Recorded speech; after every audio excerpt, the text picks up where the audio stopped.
Hey guys, this is Tashina from Logical Harmony. Welcome back to my channel. Today I'm going to be sharing a first impressions video with you of the Urban Decay All-Nighter Foundation. Urban Decay is cruelty-free, this foundation's vegan, and I've heard a lot of things about it, so I really wanted to try it out. If you guys are curious to learn more about my stance on cruelty-free companies with parent companies that are not cruelty-free, I do have a full video on that. I'll link to that down below. I really wanted to give this foundation a try because I have heard so many amazing things and so many not so great things about it. It's definitely one of those products where it seems like people either love it or they hate it, and you guys know I love trying those out. I see it as like a challenge of, can I get it to work for me? This is a full coverage foundation. It says it's a waterproof, long wear liquid foundation, full coverage, matte finish, oil free. So all things that normally you kind of avoid if you have my skin type. I do have combination skin that's definitely on the dry side. Every time I say I have dry skin, I get oily again. So try not to say that I have dry skin. Foundations like this typically don't work that well for me, so that's why I wanted to try it out and see how it works. So it says that you can have amazing skin that looks and stays that way, that it has a modern matte finish that never looks overdone, and that it has so much pigment that a little bit goes a long way. There's no need to build your coverage or apply multiple layers. And it also says it has light diffusing pigments that blur flaws for beautifully perfected skin, while other ingredients mattify and absorb oil to reduce the appearance of shine. I definitely don't have an issue with shine. Curious about all those other benefits. If you guys have used this, comment, let me know your thoughts on it. And if you're curious to see how I applied it and how it works for me, just keep watching. I did already prep my skin with my skincare and I primed it as well. For primer, I used the Kypris Pot of Shade Heliotropic SPF primer all over my face. This stuff is a great way to get your SPF in. It doesn't have any flashback, as you can see, and it's very moisturizing, and since this is a more matte foundation, I wanted that in there. But since it's also a more matte foundation, I did want some coverage where I have kind of large pores and some texture, so I put the Urban Decay Optical Illusion Primer just on those areas. So I put it on the center of my face and my T-zone, just areas where I tend to get a little more oily or have some skin problems. It being a full coverage foundation, I wanted to make sure it wasn't settling in anywhere or clinging anywhere, and with my skin type, I feel like that combination approach does work best. So I'm using the shade 3.25 today, and I'm going to take a single pump, and what I'm going to do is apply it to half my face with the Beauty Blender and then the other half with the foundation brush, and just see how they look, how it applies, and how it works for my skin. I do have combination skin that's on the dry side, especially now in the winter. It's definitely more dry, and I know that that is not the ideal skin type for a lot of matte foundations, but I still think we should be able to make them work no matter what our skin type, and that's what I want to try today. Because it is very full coverage, I'm going to take just that single pump, and you guys can see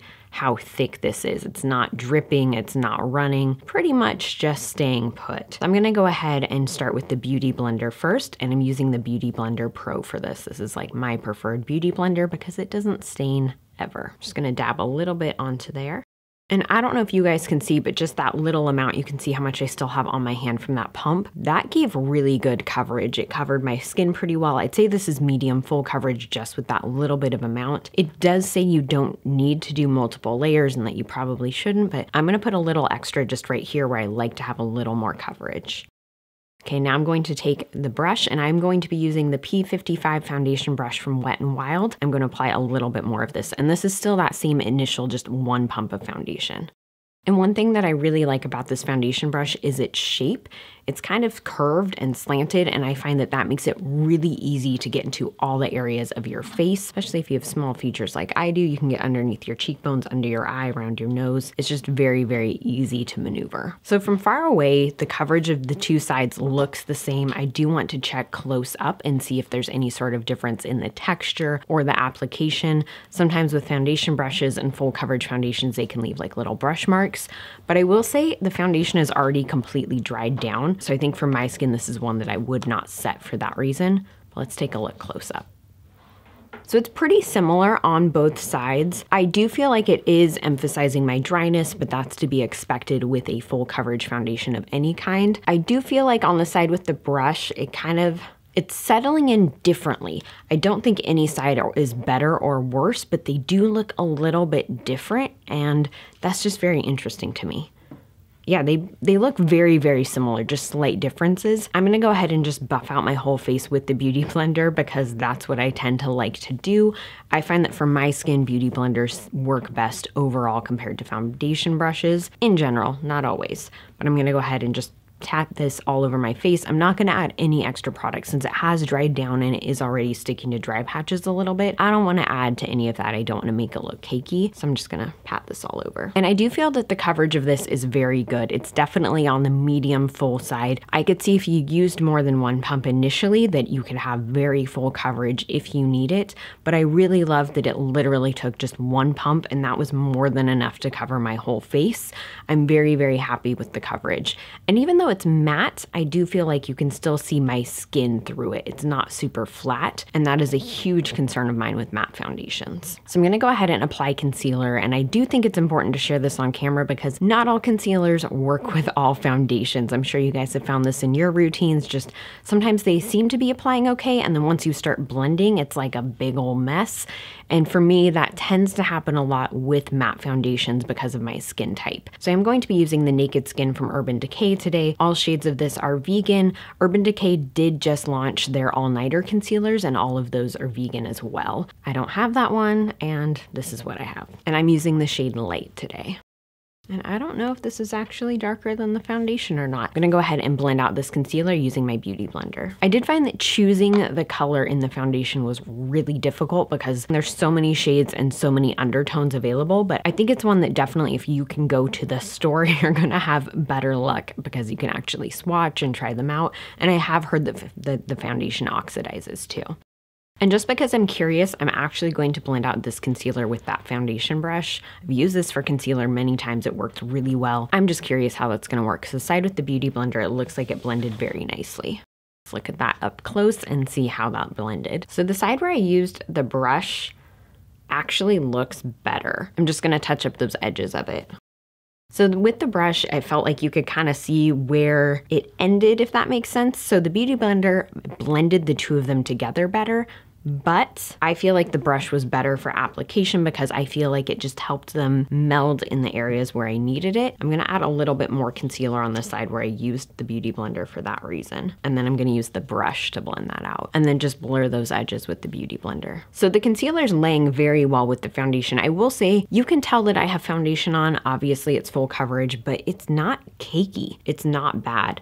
I do think especially where I put the Optical Illusion Primer, it's not settling in anywhere. And I do think that applying the Kypris moisturizer ahead of time was a very good call on my skin. I do think if I had used a lighter moisturizer, I might have more of an issue with cakiness or dry patches, but I do think it's very important to just know your skin and prep your skin accordingly with not just primer, but with your skincare ahead of time. So I'm not gonna set this at all. I think I'm gonna set a little bit underneath my eyes, but I'm gonna finish up the rest of my makeup off camera, and then I'll be back to kind of give you guys an update so you can see how everything else is working with the foundation, and we'll be able to see at that point if it started oxidizing or not. And now that my makeup's done, I wanted to check in with you guys. I do feel like it has oxidized a little bit, but not as dramatically as some of what I was hearing. What I was hearing is that sometimes it oxidizes like multiple shades, and I don't think I'm seeing that, but it's been like 30 minutes-ish. So maybe it just hasn't been long enough. And right now I just wanna look at this close up to see how it looks. I feel like in the monitor, in my mirror that's farther away, it's looking pretty good. It's not flat. Everything seems to be laying okay, but let's check close up. It's definitely clinging to my dry spots a little bit, and it is settling in, but honestly, I think overall it looks good. I'm definitely happy with it. I didn't set it, I just used powder products on the rest of my face. If I wanted it to like blend a little bit better, or if you have drier skin, I would get a setting spray and kind of go over it with that, but I didn't even use a setting spray today. So I do think that using the Kypris primer was key to making this work on my skin. This stuff is amazing. I love it so, so much. It works really well to make foundations that are not necessarily for my skin type work for me. Overall, I like this foundation. I think it applied well. I do want to see how it wears over time, so I'll probably post a mini review up on Instagram for you guys. That way you guys can hear a little more of my final thoughts on it. But I think it's looking really good. I'm very happy with the coverage. I'm very happy that it's not flat. That, for my skin type, that is such a huge concern with matte foundations. I do think if you have oily skin, this isn't going to be too glowy either. So I think that that is really great as well. I hope you guys enjoyed this video, and I'll see you next time.